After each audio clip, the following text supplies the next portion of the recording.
Hello good morning everyone, कैसे हैं आप सभी। तो मैं चीनू ठाकुर आप सबका स्वागत करती हूँ। ये जो क्लास है बहुत इंपॉर्टेंट है। यदि आप एसबीआई एग्जामिनेशंस जो क्लरिकल एग्जामिनेशन होने वाला है उसके लिए प्रिपेयर कर रहे हैं। 7 जनवरी आपकी लास्ट डेट थी फॉर्म फिलअप की, तो आई होप आप सभी ने फॉर्म फिलअप कर दिए होंगे और अब तैयारी भी शुरू कर दी होगी क्योंकि आपका प्री एग्जामिनेशन है फरवरी में। ठीक है, डेट मैं आपको जल्दी ही शेयर कर दूंगी। तो यदि आप चैनल पर नए हैं तो सब्सक्राइब कीजिए और चैनल को फॉलो कीजिए, बिकॉज बहुत सारी इंपॉर्टेंट जो रिक्रूटमेंट आती हैं, एग्जामिनेशन होते हैं, सभी की इंफॉर्मेशन आपकी यहाँ पर शेयर की जाती है। तो चलिए डिस्कस करते हैं एग्जाम स्ट्रैटेजी जो एसबीआई एग्जामिनेशन की रहने वाली है, कैसे आप ये एग्जाम देंगे। और बहुत सारे स्टूडेंट्स हैं जो ऑलरेडी प्रिपरेशंस तो बहुत पहले से स्टार्ट कर चुके होंगे, बट जो नए स्टूडेंट्स होंगे उनके लिए ये क्लास बहुत इंपॉर्टेंट होने वाली है। तो SBI clerk main examination pattern, पहले प्री की अगर मैं बात करूं तो पहले प्री का डिस्कस कर लेते हैं एक बार।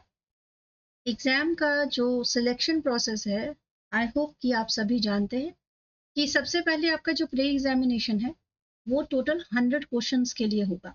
ठीक है, 100 क्वेश्चंस आपको करने हैं और 60 मिनट्स इसका टाइम पीरियड रहने वाला है। आई होप कि पिक्चर आप सभी को क्लियर होगा। ठीक है, यस। तो 60 मिनट्स आपका रहने वाला है और उसके बाद आप जब इसे क्वालिफाई करते हैं देन ओनली आप मेन एग्जाम में बैठेंगे। मेन एग्जाम टोटल 200 मार्क्स का होगा और इसका टाइम पीरियड 2 आवर्स 40 मिनट्स का होगा। तो ये 60 मिनट्स का है और ये आपका 2 आवर्स या 2 आवर एंड 40 मिनट्स का है। ठीक है जी, ये क्लियर हो गया आपका टाइमिंग के हिसाब से। फाइनल सिलेक्शन जो होगा वो फाइनल आपका कॉल लेटर है। तो ये सारे स्टेजेस पास करके आप आराम से अपने जॉब की तरफ बढ़ जाएंगे। अब ये कहना तो बहुत आसान है लेकिन ये टफ भी बहुत है, इसके लिए बहुत ज़्यादा आपको हार्डवर्क करना होगा। प्रीलिम्स की अगर मैं बात करूं तो 100 क्वेश्चंस जो हैं आपके, उसके सेक्शंस कुछ इस तरह से हैं। जैसे इंग्लिश का सेक्शन है आपका जिसमें से 30 क्वेश्चंस आएंगे और 30 ही मार्क्स का 20 मिनट्स आपका ड्यूरेशन इसमें लगभग लगना चाहिए। ठीक है, ये ड्यूरेशन भी आप ध्यान रखिएगा, आपका वहां पर मेंशन भी किया रहेगा, बट आपको इस तरह से इसे करना है। देन क्वांटिटेटिव एप्टीट्यूड में से 35 क्वेश्चंस बनेंगे, same the marks and the same with reasoning as well. 35 questions और उसके बाद मार्क्स भी सेम है। 100 टोटल क्वेश्चंस है और 100 ही मार्क्स है जिसमें से आपको 60 मिनट्स टाइम पीरियड के अंदर ज्यादा से ज्यादा क्वेश्चंस करना है। ठीक है, नेगेटिव मार्किंग बिल्कुल है, 0.25 आपकी नेगेटिव मार्किंग है। तो इस बात को भी आपको सोच समझ के चलना है कि भाई कैसे क्या क्या करना है। ठीक है, क्योंकि इसके लिए टाइम जो है आपको सफिशिएंट, मैं बिल्कुल नहीं कहूंगी कि सफिशिएंट है, बट जितना आप फास्ट कर लेंगे उतना ही आपके लिए बेटर रहेगा। ठीक है, अब अगर ये क्लियर हुआ है तो हम थोड़ा सा और समझते हैं इस चीज को कि किस तरह से आप अपने एग्जामिनेशंस की तैयारी कर पाएंगे। इसके साथ मैं आपको थोड़ा सा इम्पोर्टेंट जो रीजनिंग वगैरह का पार्ट है, जो मेन स्ट्रैटेजी है वो तो डिस्कस करेंगे, बट ये जो ये किस तरह के क्वेश्चंस आते हैं मैं नेक्स्ट क्लास जो आपके साथ लेकर आऊंगी, तो इनके कुछ हम लोग प्रीवियस ईयर क्वेश्चंस भी करेंगे। ठीक है, क्योंकि देखो सबसे पहला जो आपको स्टेप करना है जिसे हम फर्स्ट स्टेप कह सकते हैं, ठीक है, फर्स्ट स्टेप आपके साथ यही है कि आप ज्यादा से ज्यादा पीवाईक्यू सॉल्व करेंगे। पीवाईक्यू प्रीवियस ईयर के आप 2022 से उठाइए, पहले 23 का, फिर 23 to 4 वाला, 24 वाला। ठीक है, ये जो क्वेश्चंस हैं इनको पहले आप सेट करेंगे, समझ के फिर उस हिसाब से करिएगा।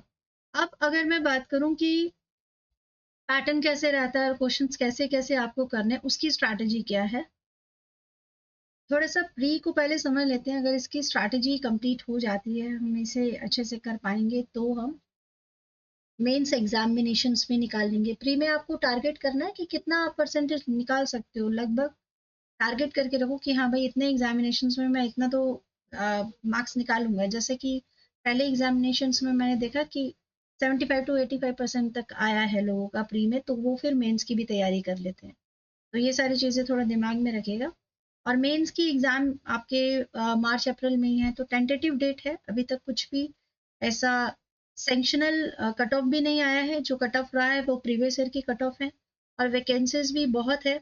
तो आपको ये भी ध्यान रखना है कि अगर वैकेंसीज बहुत हैं तो आपका तैयारी उसी हिसाब से होना चाहिए, है ना। ज़्यादा से ज़्यादा आप प्रैक्टिस कर रहे हैं अपने पीवाईक्यू का और उसके बाद जो अलग अलग सेक्शन है उनकी स्ट्रैटेजी बना रहे हैं, तो आराम से फिर हो सकता है कि आप डायरेक्ट निकाल सकें। जब आपका प्री हो जाएगा ना, तो आप ये देखिएगा कि एग्जामिनेशन प्री होने से पहले, मैं तो मतलब मेरे सजेशन के हिसाब से प्री होने से पहले जो आपके एमसीक्यू चल रहे हैं उसमें आपकी परसेंटेज को चेक कीजिए। ठीक है, आप कितने परसेंटाइल तक जा पा रहे हैं। अगर आप 80% तक हो पा रहे हैं, ठीक है, तो इसका मतलब यस आप मेंस की तैयारी कर सकते हैं। फिर आप जो प्री है वो निकाल ही लेंगे, फिर तो कोई दिक्कत होगी नहीं। क्योंकि इस बार देखिए ना, वैकेंसीज बहुत ज्यादा है, 14,000 से भी ज्यादा वैकेंसीज है। जब वैकेंसी ज्यादा होती है तो ऑटोमेटिकली आपका क्या हो सकता है, परसेंटेज हो सकता है थोड़ा सा मतलब डाउन हो जाए। क्योंकि ज्यादातर जो कट ऑफ रहती है, कट ऑफ मोस्टली पिछले अगर मैं 2 सालों की बात करूं, ठीक है, अगर कट ऑफ की बात की जाए तो आपका 75 to 80 या 85% तक रहा है। ठीक है, तो ये अब ये नहीं है कि आप परमानेंट स्टिक करके बैठ जाओ कि भाई इतना ही परसेंटेज रहा है तो इतना ही होगा, तो ये प्लीज इसको स्टिक मत कर लेना। ठीक है, तो प्री में अच्छे से तैयारी करना। और जब बात करते हैं मेंस एग्जामिनेशंस की, तो मेन में क्या होता है, आपका कंप्यूटर बेस्ड है सारा, आपका ऑब्जेक्टिव टेस्ट ही है, कोई इसमें हैंड रिटन है नहीं। ठीक है, सब्जेक्टिव कुछ भी नहीं है। तो यहाँ पर आपको जो भी क्वेश्चंस करना है कंप्यूटर इंटरफेस पे ही करना होगा, जो एमसीक्यू पैटर्न्स होते हैं। ओके, और आपका मल्टीपल चॉइस ऑप्शंस होगा। टारगेट आपका क्या है कि 200 अगर मार्क्स है तो उसमें से मैक्सिमम आप कितने ले सकते हैं, ज्यादा से ज्यादा ले सकते हैं तो बहुत अच्छी बात है। सिंपल अब क्वेश्चंस आते नहीं है तो पैटर्न्स को समझ के कीजिएगा। ये अब थोड़ा सा टफ वाला हो गया है सिस्टम। अगर ड्यूरेशंस की बात की जाए, पूरा अगर मैं टाइम फ्रेम की बात करूं मेंस एग्जामिनेशंस की, तो मेन एग्जामिनेशन में आपका कितना करना है, आपको टाइम 2 आवर्स और 40 मिनट्स आपको कंप्लीट मिलेंगे। प्री में आपको 60 मिनट्स मिले थे और यहाँ पर आपको 2 आवर्स मिल रहे हैं।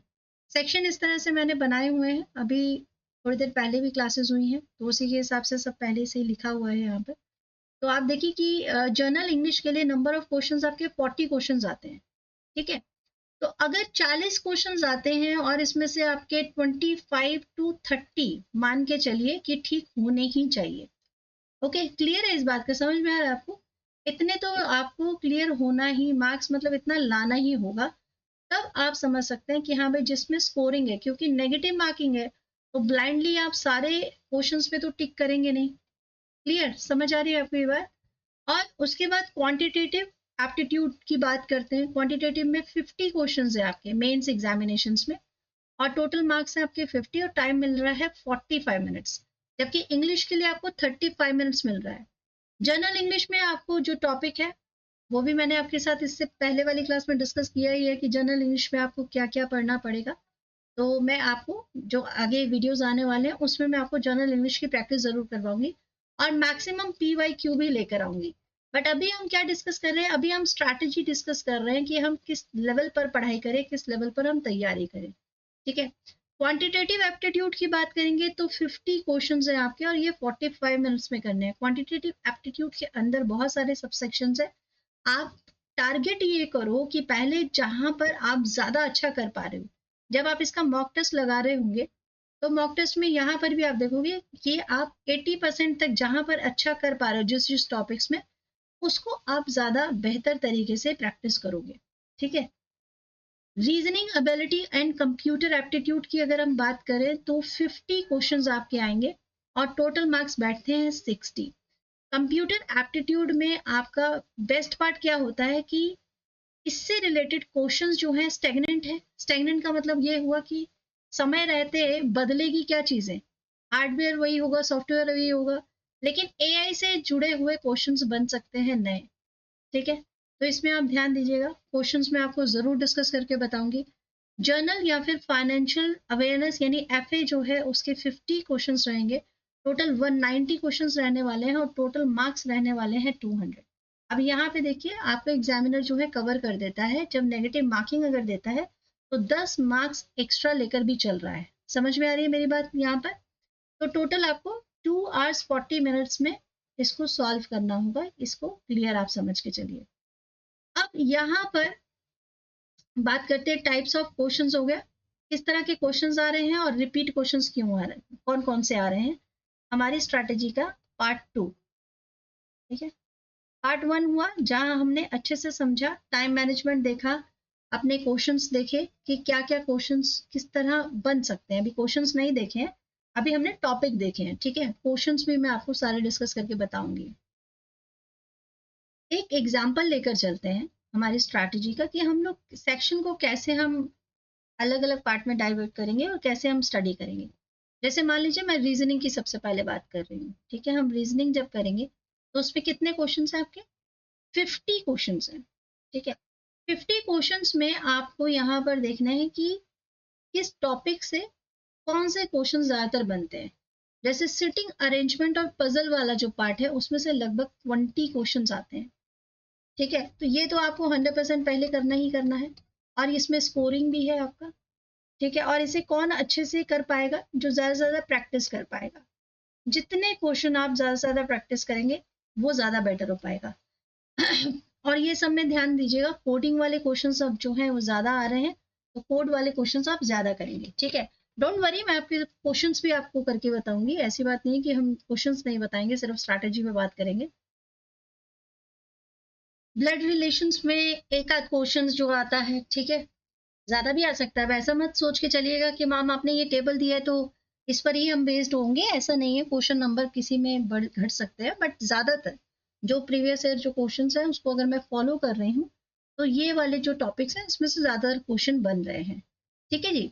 अब उसके बाद सिलोजिज्म में क्वेश्चन बनते हैं 3, ठीक है। तो आई गेस ये जो टॉपिक है इन सबको क्लियर करना समझना बहुत जरूरी है, और ये क्वेश्चन मुझे बहुत अच्छे लगते हैं क्योंकि मुझे करने में बड़ा मजा आता है, और मैंने इसकी प्रैक्टिस भी बहुत की थी अपने टाइम में, इसकी बहुत प्रैक्टिस की है गाइस। तो आप लोग ये समझ लो कि जो बड़े लोग कहते हैं ना practice makes the man perfect, तो वो गलत नहीं है। बहुत सारी प्रैक्टिस करनी है, बहुत सारी, अपना 100% देना है आपको, बल्कि ये कहिए 200% देना है। बिकॉज गवर्नमेंट जॉब के लिए तैयारी करना आसान है, बट गवर्नमेंट जॉब पाना मुश्किल है, ठीक है। कोडेड इनइक्वालिटी, अब आप ये कहेंगे मैम आपने कहा आसान है। अरे भाई, जॉब पाना इसलिए मुश्किल है क्योंकि जब हमारे मन में ये इच्छा पूरी भर जाती है ना कि नहीं जॉब पाना ही है, तो वो इच्छा हमें सिखाती है कि अब हमें करना ही है भाई, और कोई हमारे पास ऑप्शन नहीं है। समझ रहे हैं आप? इसलिए मैं कह रही हूँ। तो ये देख लेते हैं कि फिर उसके बाद आपका डेटा सफिशिएंसी वाले पार्ट में से 3 आपके क्वेश्चंस उसमें से हैं, और न्यू पैटर्न कोडिंग जो मैं डिकोड वाली बात कर रही हूँ, 4 क्वेश्चंस वहां से आ रहे हैं। और वो क्वेश्चंस कौन से हैं मैं आपको जरूर अपनी आने वाली क्लासेस में दिखाऊंगी, ठीक है। तो ये क्वेश्चंस बहुत इंटरेस्टिंग रहने वाले हैं। फिर आपके मशीन इनपुट आउटपुट वाले क्वेश्चंस हैं, ये रिपीटिव क्वेश्चंस है। 5 क्वेश्चंस आते हैं, repetitive in the sense question repeat नहीं आता, टॉपिक बहुत इंपॉर्टेंट है। फिर लॉजिकल रीजनिंग है, इसमें से 5 क्वेश्चन है, बट ज्यादातर गलतियां इसी में होती हैं। समझ रहे हैं आप क्या क्या कहना चाह रही हूँ? ज्यादातर गलतियां इसी से होती हैं। तो यदि आप 50 में से 35 क्वेश्चन को टारगेट कर रहे होंगे कि हाँ 35 क्वेश्चन मेरे बेस्ट रहने चाहिए, तो वो 35 कौन से सेक्शन से होने चाहिए, कौन से टॉपिक से होने चाहिए, उसको आप फोकस करके तैयारी करो। फिर है वर्ड बेस्ड है, एक एक क्वेश्चन आता है, मीनिंग वर्ड वो भी एक एक क्वेश्चन आता है। ये टेबल को और थोड़ा डिटेल में समझने के लिए मैंने आपके सामने ये वाला दे दिया है, क्योंकि इसमें क्या समझ में आएगा, क्वेश्चन टाइप कैसा है वो पूरा समझ में आने वाला है, किस टाइप के क्वेश्चन है वो क्लियर होगा। ओके, मुझे कैमरा का प्रॉब्लम तो नहीं, कैमरा तो नहीं ऑफ करना पड़ेगा, एक बार देख लेते हैं यदि, ओके ऑफ ही कर देते हैं, आप लोगों को कंफ्यूजन ना हो। चलिए समझते हैं। तो हमारे टॉपिक डिस्क्रिप्शन, क्वेश्चन टाइप और वेटेज, अप्रॉक्स कितने क्वेश्चंस कहाँ से आते हैं, वो टेबल जो था उसमें डिस्क्रिप्शंस नहीं थे, तो इसलिए मैंने यहाँ पर सोचा थोड़ा और डिस्क्राइब कर दूं कि आखिर क्वेश्चन बन कैसे रहे।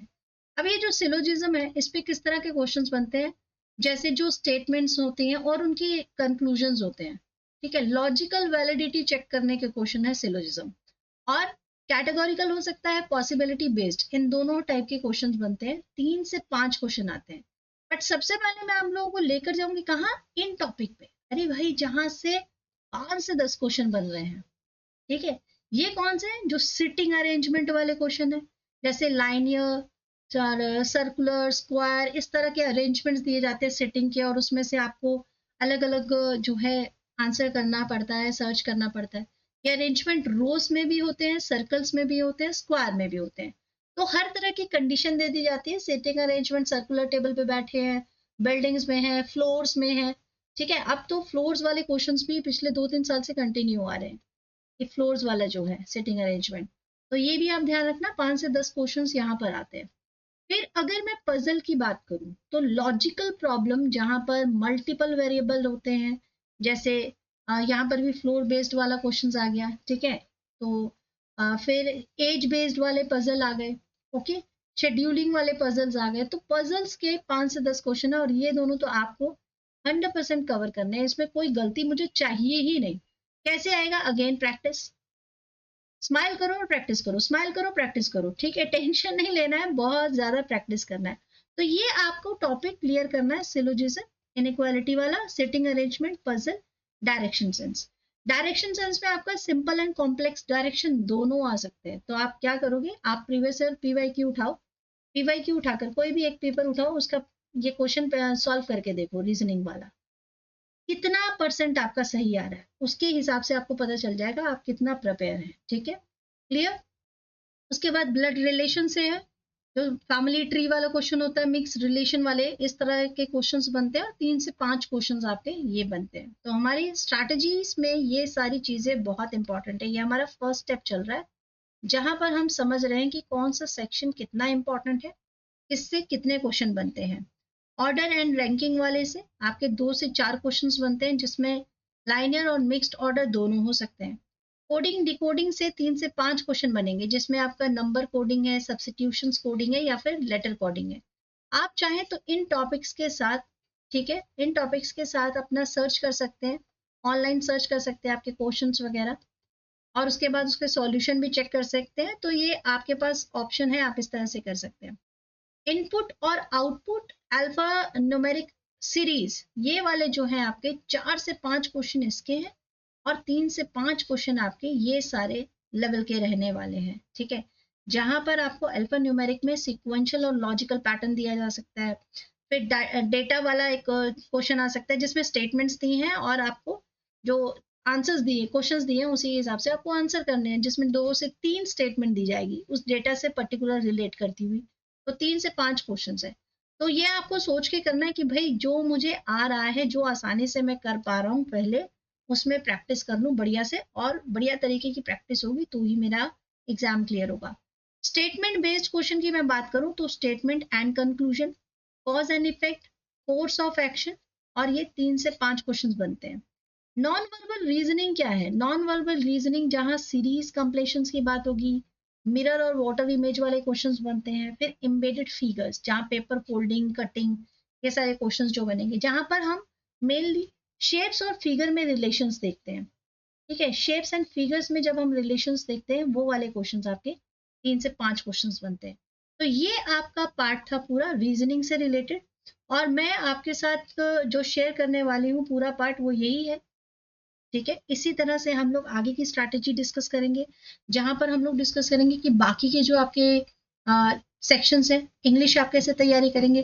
तो मैं नेक्स्ट जो क्लास आपके साथ लेकर आ रही हूँ, इसी से रिलेटेड विद क्वेश्चंस लेकर आऊंगी। अभी तो मैंने आपको टेबल में समझाया कि भाई इस तरह के टॉपिक है, इस तरह के क्वेश्चन है और हमने कैसे करने हैं। नेक्स्ट आपके साथ मैं क्वेश्चंस लेकर आकर पूरा करके बताती हूँ कि भाई ऐसा आपको सॉल्यूशन करना होगा।